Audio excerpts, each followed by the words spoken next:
দর্শক, বেগম জিয়ার মৃত্যু সংবাদে সারা দেশে চলছে শোকের আবহ। এই মুহূর্তে রংপুর থেকে বিএনপির কর্মসূচির খবর জানাতে সরাসরি যুক্ত হচ্ছেন প্রতিনিধি মাহমুদুল হাসান। মাহমুদুল, রংপুরে বেগম জিয়ার মৃত্যু সংবাদ ঘিরে বিএনপির কর্মসূচির কি খবর আছে আমাদের জানাবেন।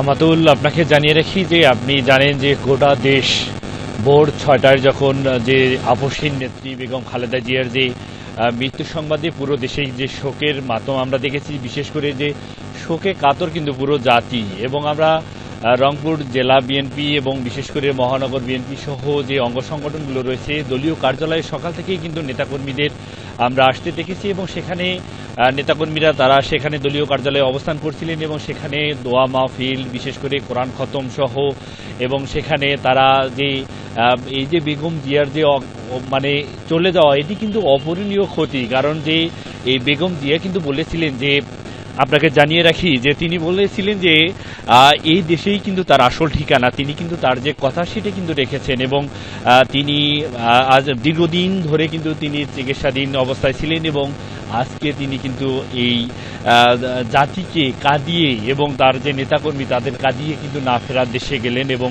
তার যে চলে যাওয়াতে আমরা দেখেছি যে নেতাকর্মীদের মাঝে যে শোকের ছায়া, এবং তারা কিন্তু আমরা দেখেছি যে সকাল থেকেই নেতাকর্মীরা তাদের যে দলীয় কার্যালয়ে, রংপুরের যে দলীয় কার্যালয় রয়েছে বিএনপি, সেখানে কিন্তু তারা উপস্থিত হয়ে একে একে যখন উপস্থিত হন, পরে আমরা দেখেছি যে তারা অনেকেই কান্নায় কিন্তু ভেঙে পড়েছেন। এবং বিশেষ করে রংপুর জেলা বিএনপির আহ্বায়ক সাইফুল ইসলাম, তার সাথে কথা বলেছি, তিনি যেটা বলছেন যে তারা সকাল থেকে এখানে বিভিন্ন যে দোয়ার অনুষ্ঠান সেটি ছিল এবং এখন যেহেতু সন্ধ্যাকালীন সময়, তারা কিন্তু ঢাকায় এই যে আগামীকালকে যে বেগম জিয়ার জানাজা নামাজ হবে, সেই জানাজায় উপস্থিত হওয়ার জন্য কিন্তু তারা ইতিমধ্যে অনেকেই রওনা করেছেন। আমরা দলীয় কার্যালয়ের সামনে রয়েছে এবং বিশেষ করে জানিয়ে রাখি যে এই যে বেগম জিয়ার যে চলে যাওয়া, এটি কিন্তু আসলেই দেশের জন্য একটি অপূরণীয় ক্ষতি। এবং তারা যেটি বলছেন, আমরা দেখেছি যে দলমত নির্বিশেষে তারাও কিন্তু আসলে এই যে শ্রদ্ধার সাথে বেগম জিয়ার যে চলে যাওয়া, তাকে শ্রদ্ধা ভরে স্মরণ করছে জাতি। কিন্তু আসলে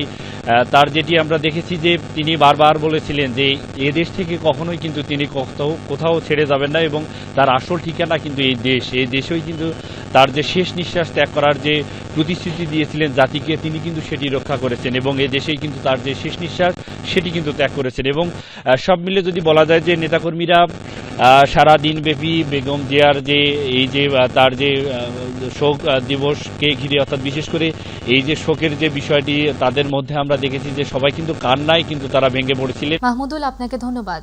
দর্শক, রংপুর থেকে সরাসরি যুক্ত ছিলেন প্রতিনিধি মাহমুদুল হাসান।